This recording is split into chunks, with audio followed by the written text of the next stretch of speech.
Well, I watched the video, and what happened was that I moved in and took this province, and then the province I'm in. I took this province, one of the provinces. Anyway, I took a province, and then I right-clicked to take the next province. But right before I right-clicked to take the next province, I got attacked by the enemy. And so what happened was, instead of attacking into the next province, I retreated into the next province, and it was like, well, the enemy owns that province, and so my unit just evaporated. Very not happy about that. Let's just talk percentages. Just because I'm curious, not because we can do anything about it now.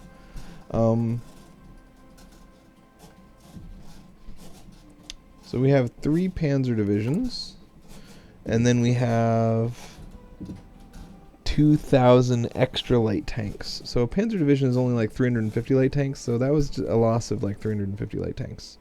So it was maybe 15% of all of my light tanks. It's very sad, but it's nothing to the world. But also, we need to send a new volunteer to China. Or just go away and let Japan finish China, because this is annoying.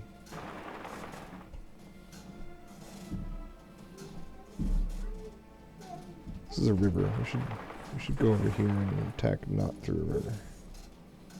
Can we not move to where we want to? Alright, let's delete all of our orders and make a new front line here, and then tell him to attack here. Here? There we go. Alright, preparation bonus is down to 0 again. So, I don't know if I should be sending more dudes, or if the Chinese war is basically over. I mean, it feels like it's basically over. Is there any possibility that China can win from here? Normally there would be a button up here that I could click to find out. But I don't know. I don't know how I check the progress of this. Anyway. Let's send more volunteers, and we can send up to 3 more volunteers. Good, so let's make a new army of Panzer divisions. Let's make some more Panzer divisions. I want to train... I think I have 1 back home, and I need 2 more. And once they're made, I'll have them do jumping jacks for a while, and then they can go and kill China. Okay, so let's grab our existing Panzer division. That's this guy. And we'll make a new general, and it'll be this guy. Erich von Manstein. We'll tell him to garrison V, this place. And then up here we can tell these guys to hang out with him once they're done. And we'll just do it once, not forever.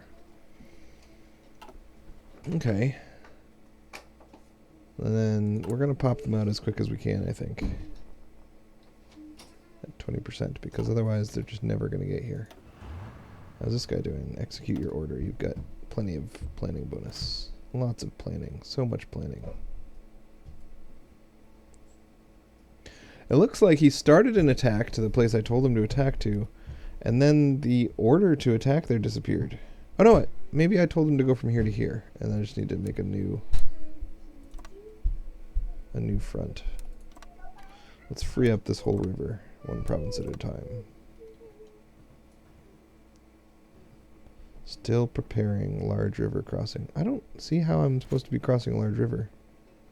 I'm not crossing any rivers. Ooh. Now he moved his front to here, and he's going to take all of these provinces? Interesting. Whatever, as long as he does it. Why is he not doing it? Okay, we just finished a ton of research. Floating fortress. We need radar towers. And I was just reading on Reddit about air superiority versus air interception. So if you're on air superiority, your fighters just spend as much time as they can in the air, going back to refuel periodically. So you're just kind of flying around looking for stuff to do, and if you find something to do, you do it. Whereas on interception, they wait until somebody who was on air superiority reports that there's a fight to be had, and then they run over and join you. So, for example, if you have 1,000 planes on air superiority, at any given time, you might only have 300 of them in the air. So any fight that happens, there's only going to be 300 planes in the fight. But if you have 100 guys on air superiority and 900 guys on interception, then 33 of your guys will run into enemy fighters and then call the other 900 to come join them. And this is not necessarily how it works in this game. This is how it worked in World War II and the concept of interception versus superiority. So it'd be interesting if it does work that way, but it's certainly possible that it doesn't. Alright, we gotta make sure that we have lots of industrial cool stuff. It's 1939 right now, so construction time would be good. I also read somebody who doesn't know how to communicate politely with other human beings, who is like, anyone who plays Germany is never going to build a single civilian factory because the war starts too close to the beginning of the game. And I'm like, really? So no one, for any reason, would ever build, because, I mean, that's all I do is build civilian factories. Anyway. Anti-submarine, naval max range factor. I like naval max range. Naval anti-air attack. Paradropping, close air support, division attrition, division recovery rate, armor division attack and defense. Ooh, that's awesome. Let's get that. Alright, so Rommel is off here by himself taking on China. Awesome. And we're going to get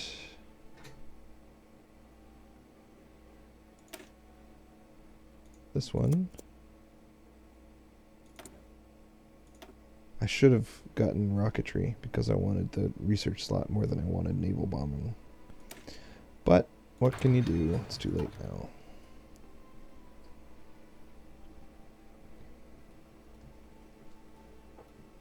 So Rommel's going to end up killing China before these guys even get deployed. It's very sad. So I could deploy these panzers and then ship them out right away. So let's do that. Dear China, I would like to send you... First of all, I don't think you need anything. Well, they'll stop taking it once the war ends automatically. They'll just be like, okay, war's over, I don't need this. Look how this is red. I'm guaranteeing 4 nations already. It's like, you're guaranteeing too many nations. I'm guaranteeing my allies. I don't need to, and I probably should cancel it, but I'm gonna keep it up because they're my buddies, and I guarantee them. That's how I roll.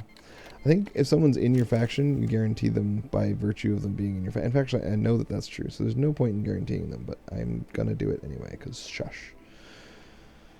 Alright, so 3 more Panzer troops are coming over here, but Rommel's still working hard, keeping his preparation bonus up. I think he's waiting for preparation bonus before he attacks, or no? He's losing preparation bonus because he's too pretty. Is there a hotkey for this to execute? No, you have to click it to execute. Alright. Let's execute again. Hey-ya! Alright, let's set my front here and attack here and then attack here. And go around this river again like we did before to another victory point. You go whenever you're ready. You're fine.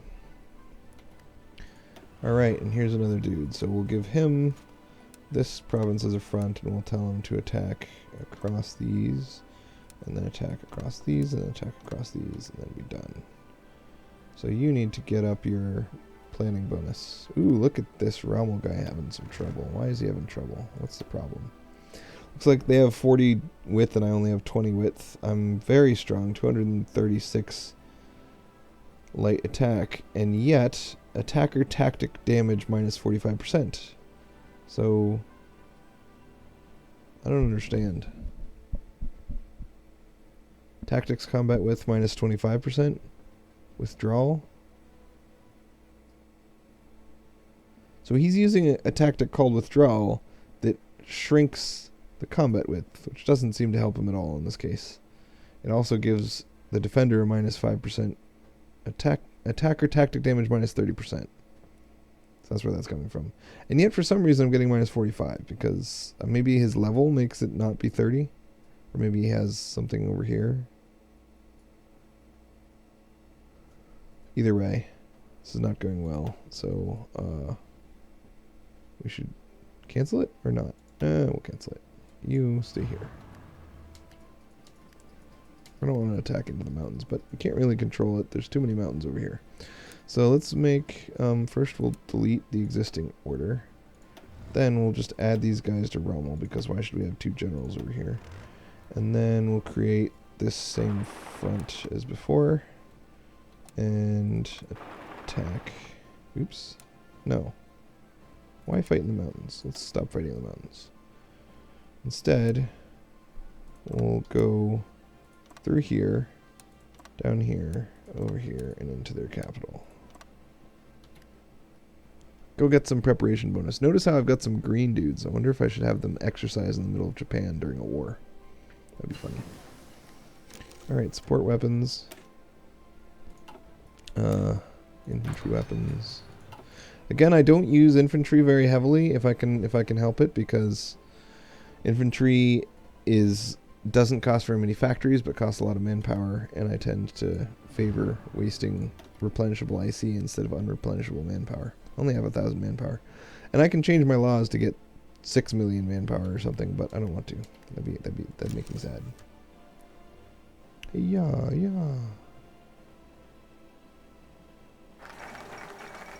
Banding together like cornered rats. France and Britain announce an alliance. Awesome. Tactical air advantage. I do want naval air effort, but not yet. Notice how spread out this is getting. I don't want it to be so spread out, but whatever. As long as eventually they take the capital, what do I care? You do whatever you want to do, Mr. AI. Alright, construction. Concentrated industry more. A lot of people get spread out industry because it makes you take less damage from bombing, and people like to bomb the Germans. But I don't know. I feel like in my previous games I've never been like, oh no, that bombing was so sad. It's just like, bombing is just stuff for me to fix. They spend so much IC doing the bombing that I don't mind. Okay. Someone wants to join my faction. The Netherlands wants to join my faction. Oh yeah. Just what the doctor ordered. Unfortunately, this means that they might lose their rubber islands. I was thinking about not inviting them to the faction and just like guaranteeing them, but not, keeping them neutral the whole time. But this is fine too. Let's guarantee their independence even though they're in my faction again, because it's a stupid waste of diplomatic power. That's a good idea. I like wasting diplomatic power for no reason. So we've got some free naval dockyards. We're going to build that as fast as we can. And we're going to need some more oil in order to do that. But not very much, just 4. So do we even care? I don't think we do. We're making a lot of level 1 fighters. We're making tons of naval bombers. We're making a small number of light tanks. A small number of motorized, some towed artillery, a little bit of support equipment, a little bit of infantry equipment, most of which we're sending to Japan, and then some heavy tanks. Do we actually have enough for a heavy tank division yet? We probably do. Let's make a heavy tank division. Maybe we'll just add heavy tanks to our infantry division. So you become infantry, you become infantry, you become infantry, you guys become heavy tanks. And then now we've got 25 combat width. What hardness do we have? 15% hardness. Maybe we need some more artillery. And we'll just delete some infantry. I think the concept of our infantry is that it slowly holds the line and doesn't push. So there's no point in having heavy tanks in it. This is all a terrible idea. So let's not do any of that. What I want is a separate... I think of heavy tanks in my incorrect mind. I think of heavy tanks as a great unit for concentrating a large amount of damage in a small amount of width. So if you have a battle where the enemy has infinite troops and you have infinite troops, and so what the real limiting factor is going to be combat width, and you want to have the strongest possible divisions per combat width, then it seems like a division that looked like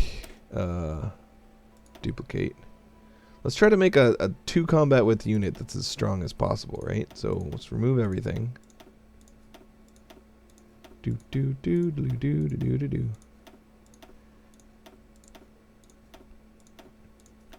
And then add as much support as we can, and then we add 1 heavy tank.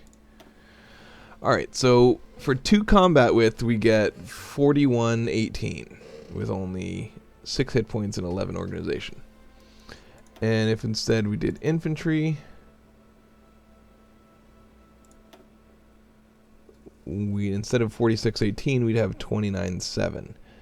And if we added a second infantry, see, it goes from 29 to 35. So the support divisions are adding so much soft attack that each individual dude isn't actually helping very much.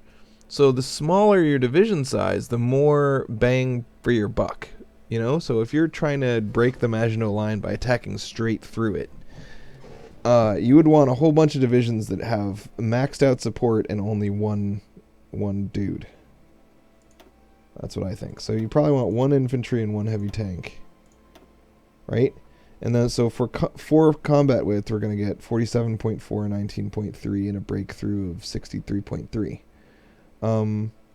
Whereas if you had a large division with the same support, the support wouldn't be as effective per combat width. I don't know that engineers do anything in this case. We're mostly looking at the support artillery, support recon, and anti-air, all of which give us... Well, these guys do give breakthrough. So plus 4.5 breakthrough. This isn't 4.5 breakthrough per additional unit, right? So if we add more units, the engineers become less good. I think we want to try one of these teeny tiny bust a cap in your Maginot Line things.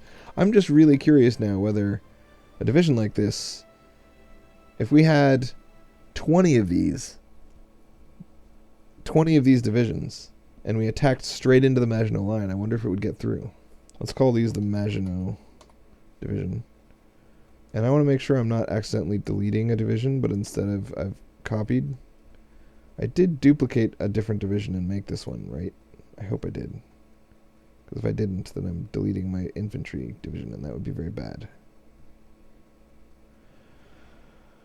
Alright, well, let's make... Oh, well, since I can't duplicate, I think that means this is a duplicate thing. I'm sorry that this is going to take a second, so I'm going to pause it. Alright, so I remade the division exactly the same way, and I'm going to make 30 of them. So theoretically, if I have 30 of these, that's 120 combat width. So I can put them on 2 provinces and then do, you know, attack from both provinces into 1 Maginot Line province. And theoretically, if I did it right, like if I put them in these 2 provinces and attack here, that should be a total of 120 combat width. And they should be ridiculously strong per combat width. So the total soft attack that I'm bringing to bear, even though it's multiplied by, like, only, like, it's reduced by 90% because the Maginot Line is insane, or it's actually reduced by like 95%, I should still be like insanely powerful. So let's put them all there, and we're just going to do it once. We don't need a whole bunch of these, and we'll see how that goes, because I don't think it'll go well, but I want to see. I want to see. Be interesting once one of these guys pops out to compare it in strength per combat width to one of my panzer divisions, because in the past I've always favored very large combat width divisions, but now that I think of it, because of the way that see, the way I was thinking before is if you have a super large combat width division and you only need 1 engineer guy to give all of those a bonus to crossing rivers, then isn't that more gear efficient? Yes, but it's also less stats per width efficient. So I don't know. I'll create both types and compare them to each other and try fighting with both. Alright, so we need 4 more oil. We just need 4 more oil. Let's go with Venezuela again. Actually, now that the Netherlands is our buddy, they might be actually capable of giving us more oil. Because we have so much influence with them. We're very close. They're in our faction. Lots of reasons. Alright, so we need to make some anti-air in order to get that that super crazy insane thing. Not that I want anti-air with it, but I just added anti-air because the idea is to make that as powerful as I possibly can. I should actually research anti-tank as well to add an anti-tank to it. Support version of anti-tank. Because that will be cool. So let's make anti-air. And I just want one factory, and we'll take a factory away from fighters and make it anti-air. Alright. So let's keep fighting in China.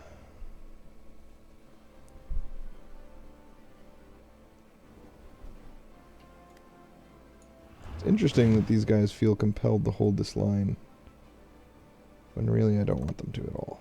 So let's shrink the line down to there, and everyone just straight up attack. And tanks are very bad at attacking into cities, so I won't be surprised if this is difficult, but compared to Chinese units, my units are so crazy strong that even with minus 66 from terrain and minus 40 from 65 from tactics, enemy tactics. This enemy tactics bonus seems to be like very consistent. They always have like around 45% enemy tactics bonus. Tactical combat width? I don't know what that is. Tactics combat width, minus 50%. Look, the combat width keeps jumping between 60 and 40. Based on what tactic he uses. They declared war on Norway. Let's... So this isn't working. Let's wait here. Stop executing the command. Just, oh, actually it's going to work. So you stop. Just stay here. There we go. Took over the city that we wanted to take over, although it doesn't seem to be the capital anymore, or maybe it was never the capital. Who knows? Alright, so let's make a new plan. Let's try to go around.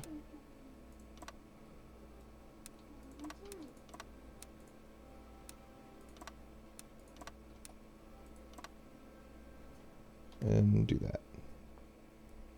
Everybody get your organization and your... Looks like we're missing 2-towed artillery. Very sad, very sad. We finished our radar stations and we finished our rocketry. And now we need our research slot. And that's too far ahead. Radar towers level 2. And this is somebody wants to join our faction. Awesome. Who is this? I don't know. No one's going to join our faction unless we made them, so I think it's probably Norway. Oh, fascist Norway. It looks like there's a coup. Invite to faction.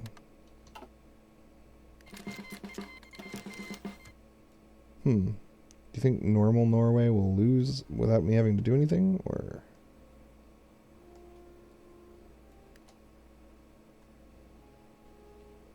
Because fascist support in that country was well over 60%, so they should be able to win without any help. Alright. But maybe I'm already at war with them. How do we check? F1, F2, F3, F4, F5, F6. F4 maybe? That seems right. I don't think I'm at war with them. Anyway. We've got a whole bunch of this diplomatic political power saved up. Let's research some stuff. Infantry. Infantry division blah blah blah. Interceptor. Bomber intercepting. Division recovery rate, army logistics, close air support, airborne assault, paradropping, anti-submarine, fleet logistics, naval air defense. I don't know, naval AA seems useful. We've got a lot of destroyers and our opponents have a lot of air. Oh, that'll be fine. Let's check out our navy and see if everyone's in one giant group like I'd like them to be. Oh, we've got a group of submarines and another group of submarines. And then 3 fleets. I'd like to join them in just one fleet. I read that you're supposed to have a bunch of fleets of just cruisers and destroyers that are on patrol, and then a big fleet of you know, people who can support fighting on shore that do the actual,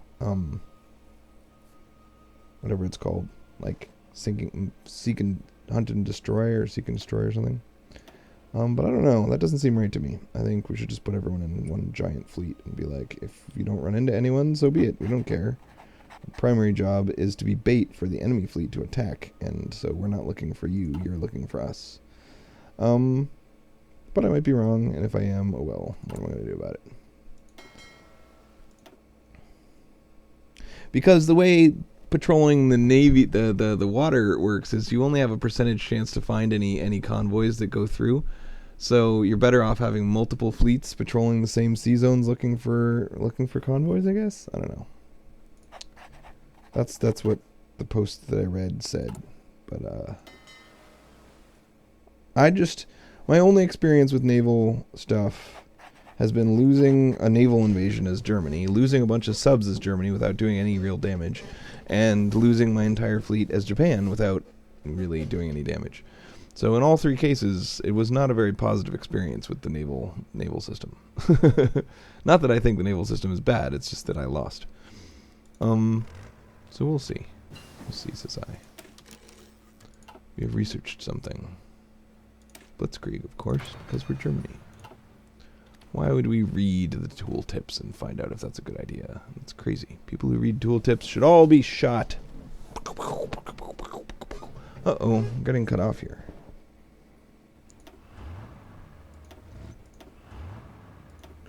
Alright, super good fighter guys, you go up here and be annoying. Green stinky guys, you go across the river and attack over there, and you guys go... I meant go across the river and then attack there. While you guys... attack here. Everyone not going over rivers. Good times. That's a mountain. Those are some plains. We like plains.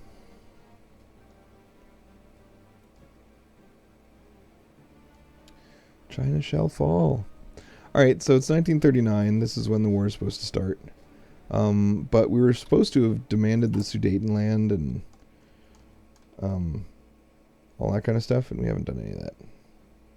So let's print out some more infantry. Again, I'm not going to use any of this infantry. I might transform all of it into cavalry for garrisoning stuff, or I might just have it sit garrisoning my home area while I do my fighting with other people. Who knows? But in case the World War starts when I'm not expecting it, I should really at least put some dudes on various borders. So let's put everyone into one giant army. I got 69 dudes in one giant army. Then we'll create Belgian-French front. Oop, can't because Luxembourg's in the way. So we'll create one front there, and one front here, and one front for Poland. Oops.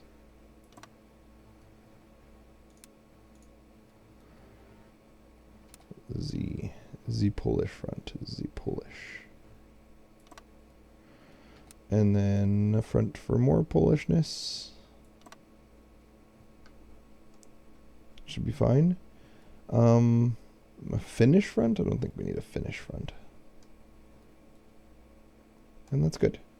And then we'll take our soldiers and put them all on various... I wish there was a way to be like, spread them evenly. I don't know. Just put some dudes in some places. So, how about this? We'll split in half and right click. Split in half and right click. Split in half and right click. That gives us 4 equally sized armies, and we have 4 fronts, right? So then we'll take these guys and control click on that front. Take those guys, control click on this front. Take these guys, control click on the Polish front.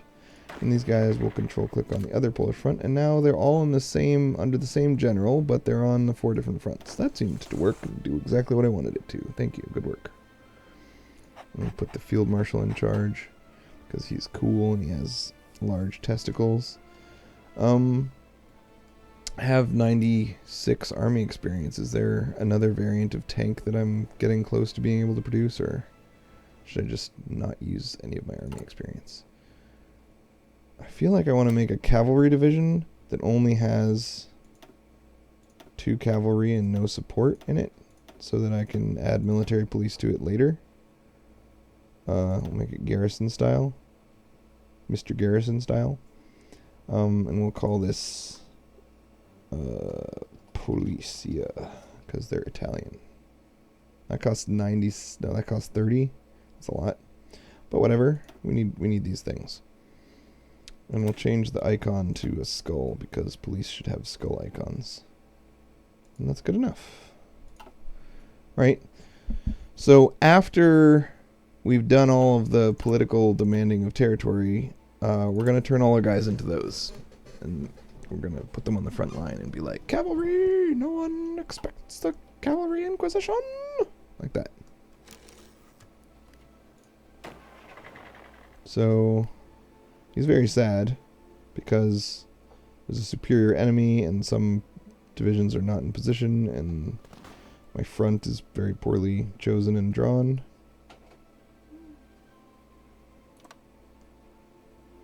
Alright, go. Whoa, wait. This is not the correct army. Alright. Sorry, I should pause it in case whoever that is messages me multiple times.